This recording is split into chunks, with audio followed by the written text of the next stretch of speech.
السلام علیکم ورحمۃ اللہ۔ جی میری بہن جی، سوال آپ کا کہ جب کسی خاتون کا مس کیریج ہو جاتا ہے،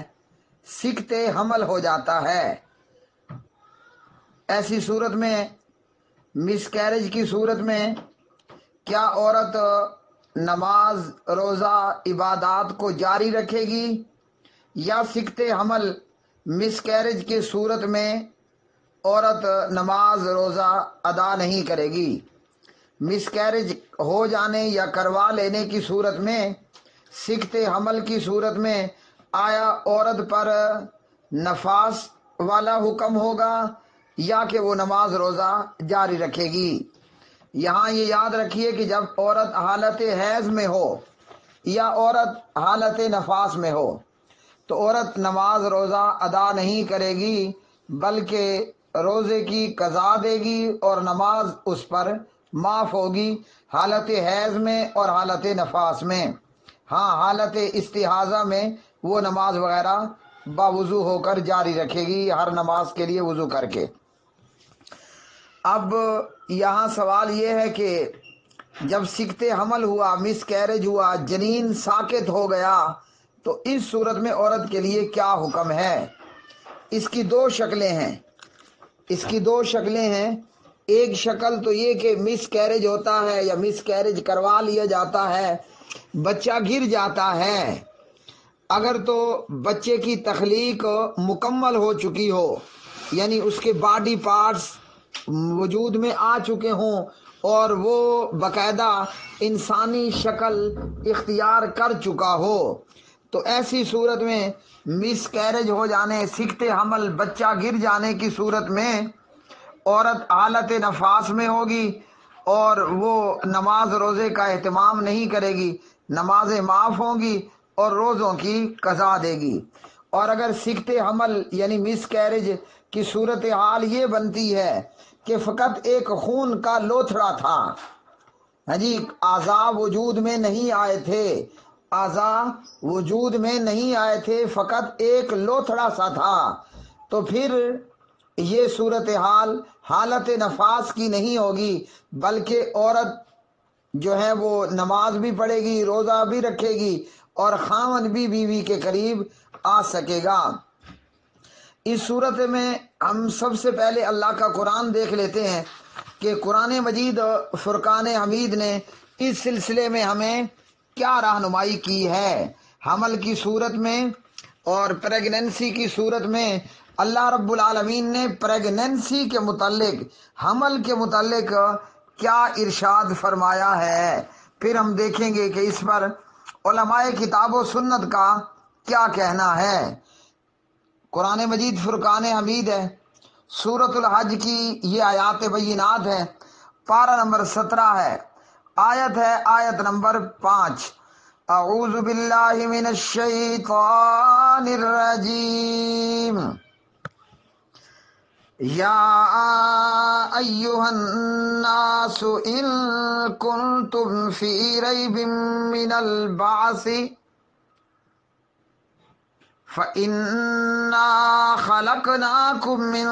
تُرَابٍ ثُمَّ مِن نُّطْفَةٍ ثُمَّ مِنْ عَلَقَةٍ ثُمَّ مِن مُّضْغَةٍ مُّخَلَّقَةٍ وَغَيْرِ مُخَلَّقَةٍ لِّنُبَيِّنَ لَكُمْ إِلَى آخر الآیہ۔ اے لوگو، اگر ہو تم شک میں دوبارہ جی اٹھنے سے، یعنی دوبارہ زندہ ہونے سے، تو بلا شبہ ہم ہی نے پیدا کیا تمہیں مٹی سے، تراب مٹی سے، پھر نطفے سے مراد وہ پانی کا حقیر قطرہ جو مرد کی پیٹھ سے نکلتا ہے اور عورت کی چھاتی میں سے، یخرج من بین الصلب والترائب، پھر جمے ہوئے خون سے، پھر گوشت کے لوتھڑے سے جو واضح شکل و صورت والا ہے اور جو غیر واضح شکل و صورت والا ہے، یعنی ادھوری صورت والا، تاکہ ہم بیان کریں تمہارے لیے۔ اب میرے بھائیوں اور بہنوں، مسلمانوں، اللہ رب العالمین نے یہاں انسان کی پیدائش کے متعلق پہلی بات تو یہ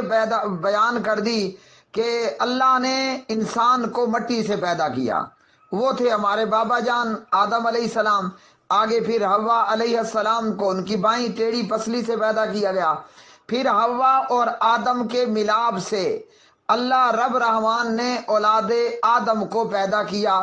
انا خلقناکم من ذکر و انثی،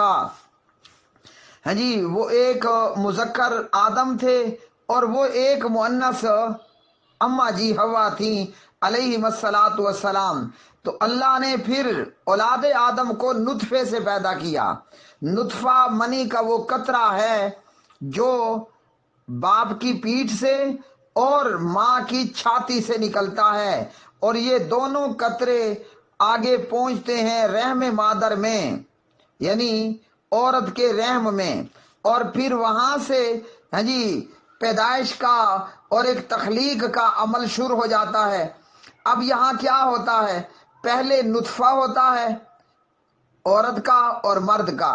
اور پھر وہ جمع ہوا خون کی شکل اختیار کر لیتا ہے، پھر وہ گوشت کے لوتھڑے کی شکل اختیار کر لیتا ہے۔ شروع میں وہ شکل غیر واضح ہوتی ہے، جوں جوں وقت گزرتا چلا جاتا ہے وہ شکل پوری ہونا اور واضح ہونا شروع ہو جاتی ہے۔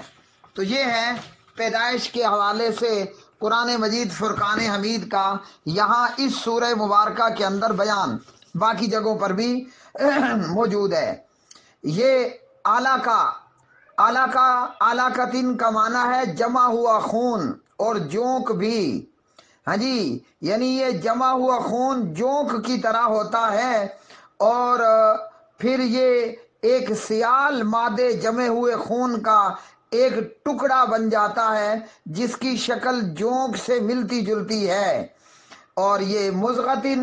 گوشت کا ٹکڑا جو چبایا جاتا ہو، گوشت کا ایسا ٹکڑا جو چبایا جاتا ہو۔ تو یہ ہے انسان کی پیدائش۔ اب یہ پورا پروسیس کیا ہے، اس حوالے سے حکیم الامت حضرت محمد بن عبداللہ محمد الرسول اللہ صلی اللہ علیہ وسلم صحیح بخاری کتاب التوحید میں موجود ہیں 7454 7454 پر، مسلم میں حکیم الامت 2643 نمبر پر موجود ہیں 2643 پر۔ عبداللہ ابن مسعود رضی اللہ تعالی عنہ اس حدیث کے راوی ہیں۔ ان خلق احدکم یجمع فی بطن امہ 40 یوما و40 لیلۃ ثم یکون علقۃ مثلہ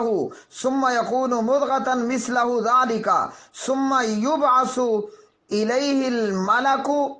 نبی علیہ الصلوۃ والسلام فرماتے ہیں تم میں سے ہر ایک کی پیدائش اس کی ماں کے پیٹ میں نطفے کی صورت میں، نطفہ یعنی منی، نطفے کی صورت میں 40 دن اور 40 راتیں جمع ہوتی رہتی ہیں، اور فرمایا پھر اتنی دیر تک جمع ہوا خون رہتا ہے، پھر اتنی دیر تک وہ گوشت کا ٹکڑا رہتا ہے، اور پھر اس کے بعد فرشتہ بھیجا جاتا ہے اور اسے 4 باتوں کا حکم دیا جاتا ہے۔ رزق ہے، اس کی مدت، زندگی موت کا معاملہ ہے، اس کا عمل ہے، اس کا بدبخت یا نیک بخت ہونا ہے، پھر اس میں روح پھونک دی جاتی ہے۔ تو اس حدیث نے بتایا 40 دن نطفہ، ہاں جی، 40 دن جمع ہوا خون، 40 دن گوشت کا ٹکڑا، یہ کتنے بن گئے 120، 40 جمع 40 80 جمع 40 120، 120 دن کتنے ماہ بن گئے؟ ہر مہینے میں 30 دن ہوتے ہیں، چاند کا مہینہ دیکھیں تو 29 یا 30 دن بنتے ہیں، تو یہ 120 دن کے بن جائیں گے 4 ماہ، 4 منتھ۔ تو یہ ہے پورا پروسیس